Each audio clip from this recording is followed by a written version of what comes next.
Hello everyone and welcome back to round number 8 of Jamie and I's reacting to the F1 2022 car reveals. So far I think now we're 8 for 8 on car leaks, aren't we, Jamie? I mean, the Haas technically wasn't, but it was never worth leaking. It's all PR, I think. They leak it so people get talking about it before it's officially released.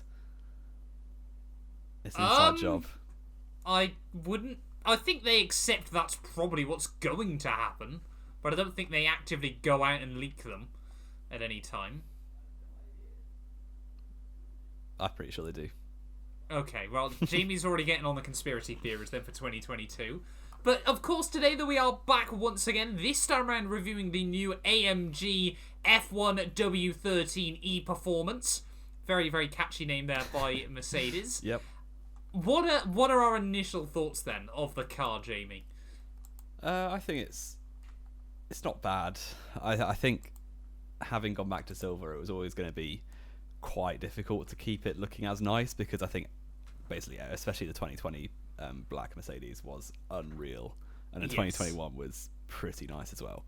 So it was always going to be a difficult follow-up from that. It's not bad.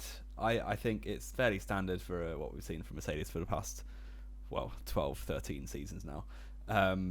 Apart from those two black ones, obviously. But I like it. I don't think it's great. I think it's decent, though.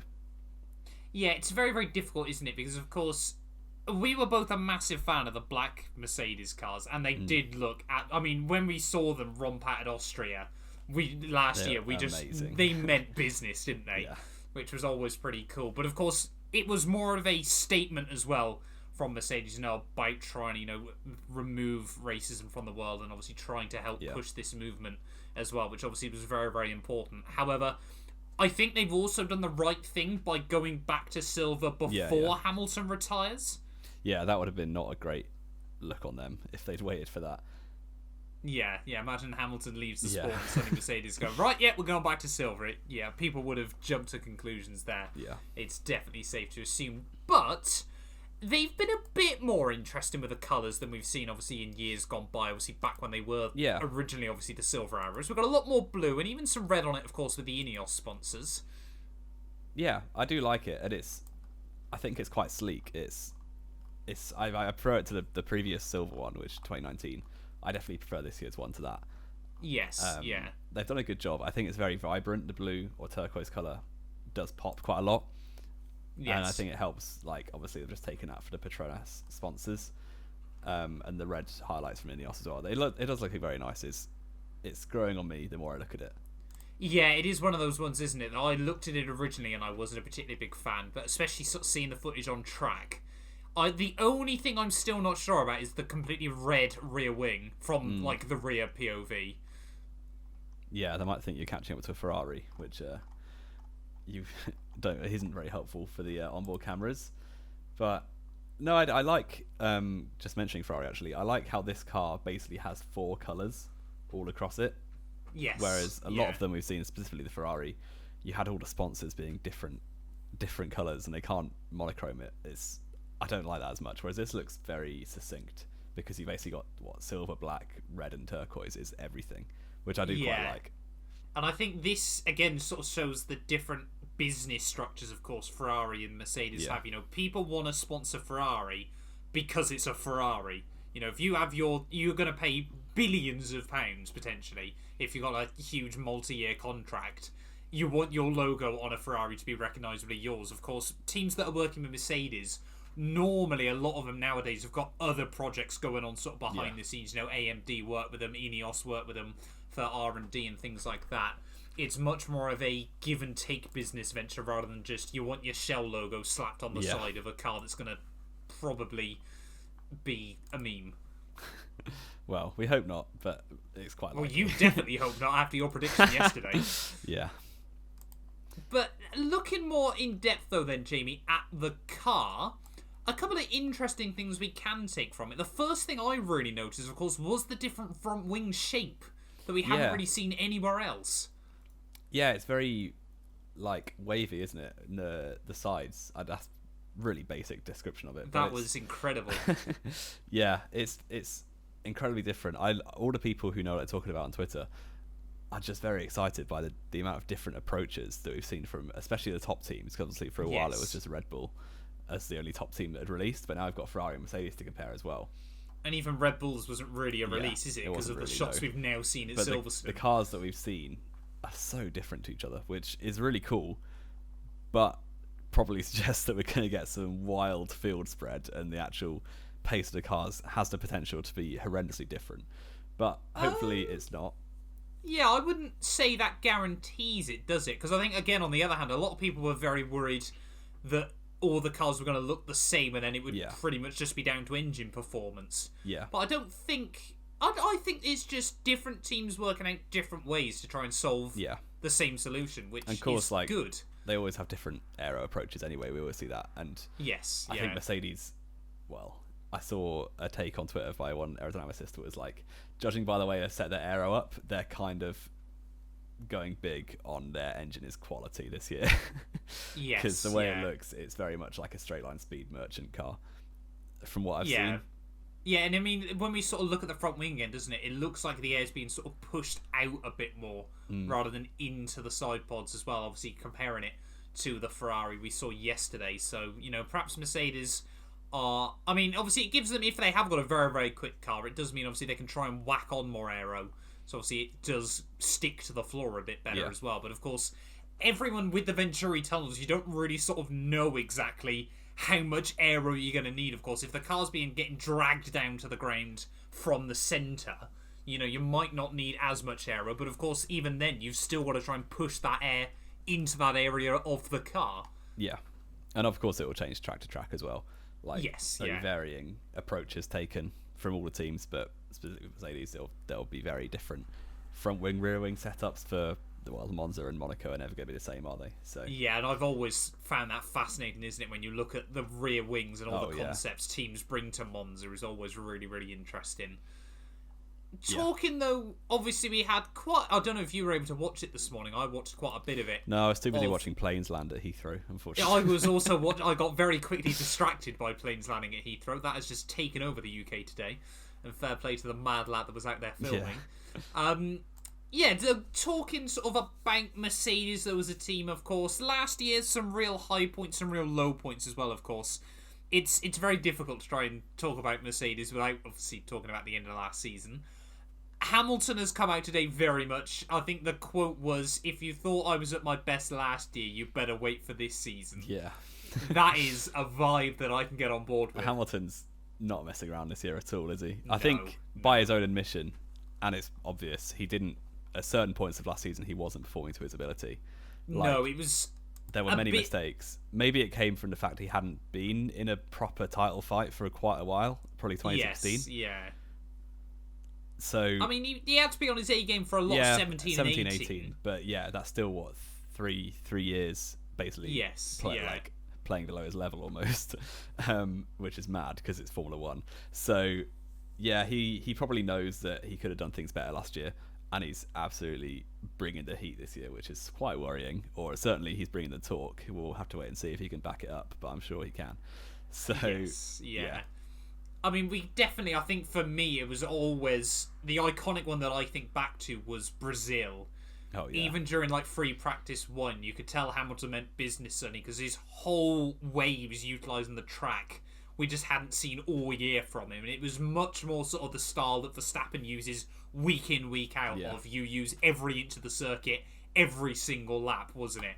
And you could tell that weekend there was definitely a change in Hamilton's driving. Yeah.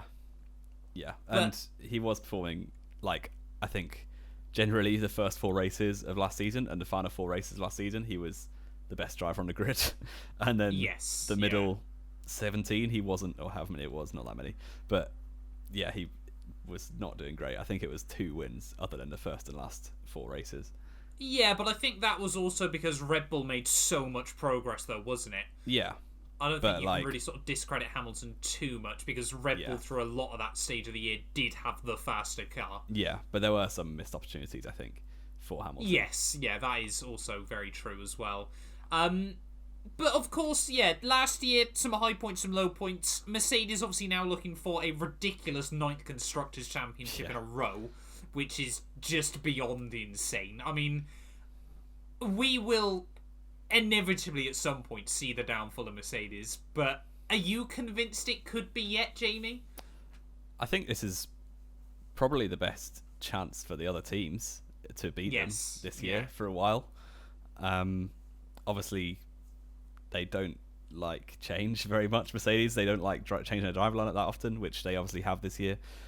Yeah, I don't know. They always give me the impression that when a race is unpredictable and like quick to react to stuff, I would favour other teams. Like, that's only sort of been more over the last season, though, wasn't it? Well, because Germany 19 as well, I would say. Yeah, but back when they were up against Ferrari, wasn't it? It was always Mercedes you'd have your money on. Yeah, I guess Red Bull are like the extreme version of a team that reacts really quickly.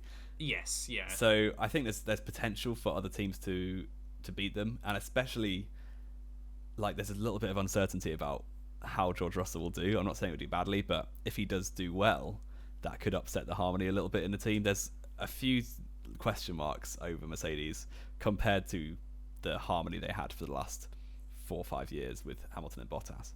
Yeah. I think it's going to be very, very I think the first few races, we could very much just sort of see Hamilton either trying to sort of mentor George Russell in and everything like that, or, of course, we could see a bit more of a Charles Leclerc with Sebastian Vettel, where, sort of the harmony does get a bit if Russell sort is the of real shaken. deal.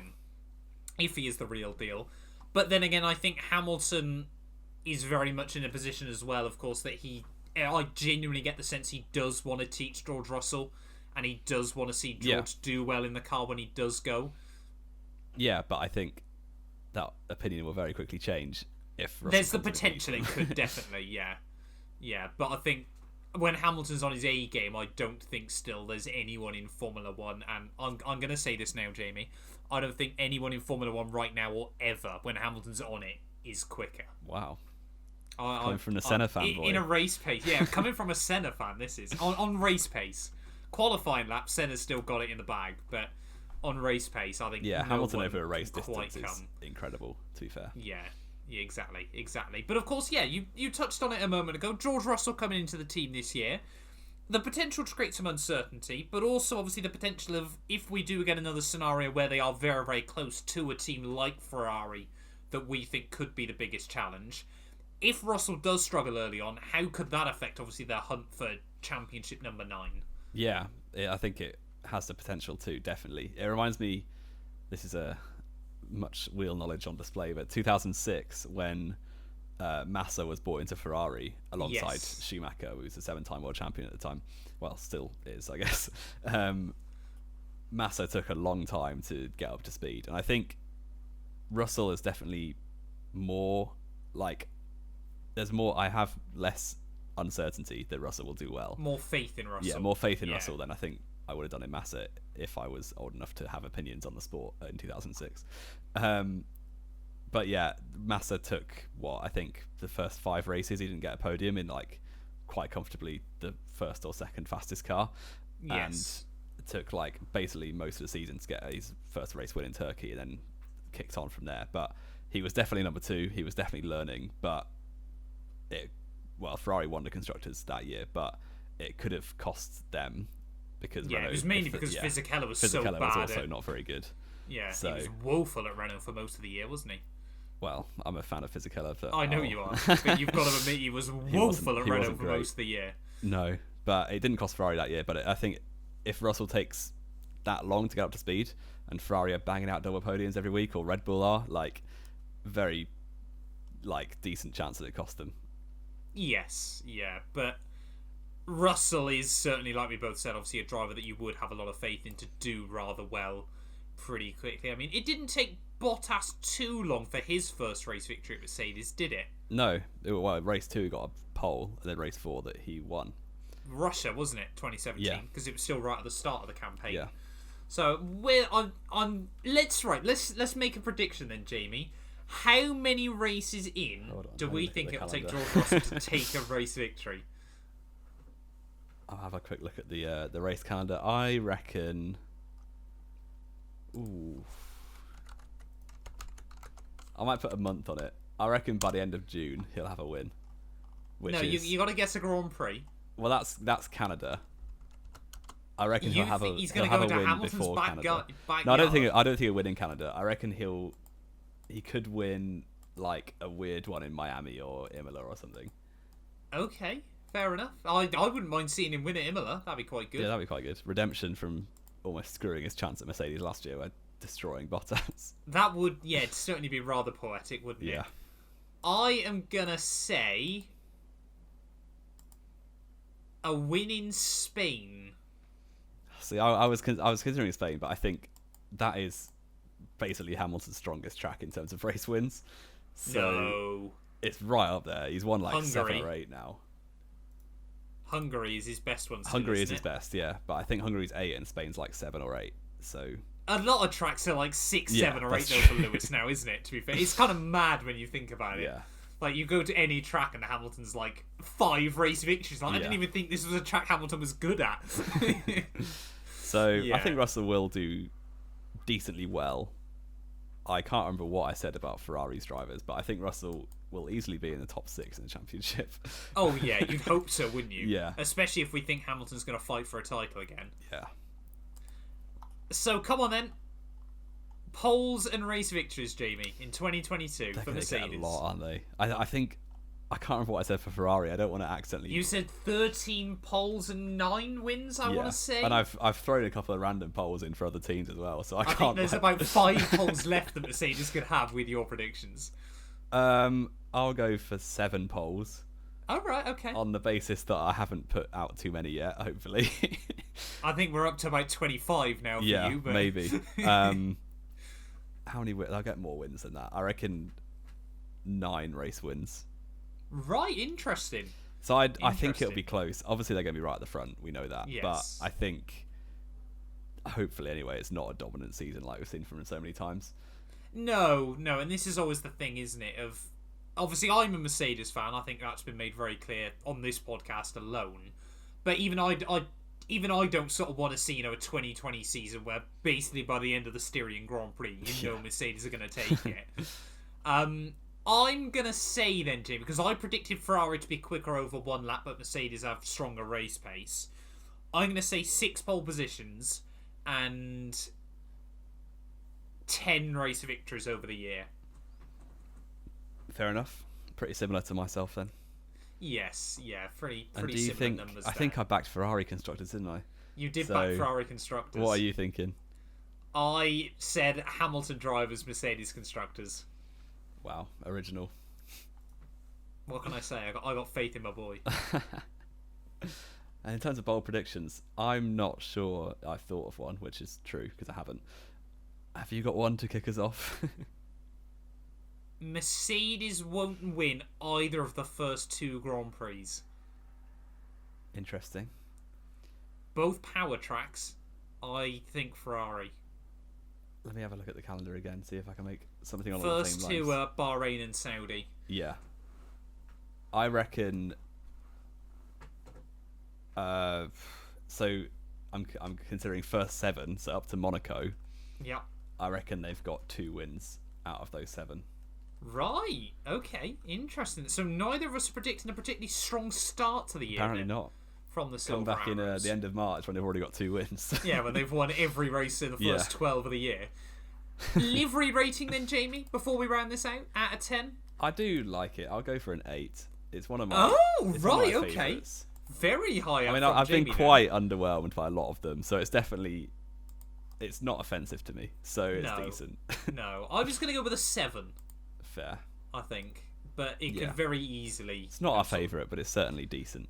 Yeah, exactly. I mean, are we looking at a championship winner? That's the real Potentially. question, isn't it, on everyone's They're probably mind. favourites going into the season. Oh, based you'd on the have to be. You'd previous have to be. decade. Anything else to add, though, Jamie, before we round this one off?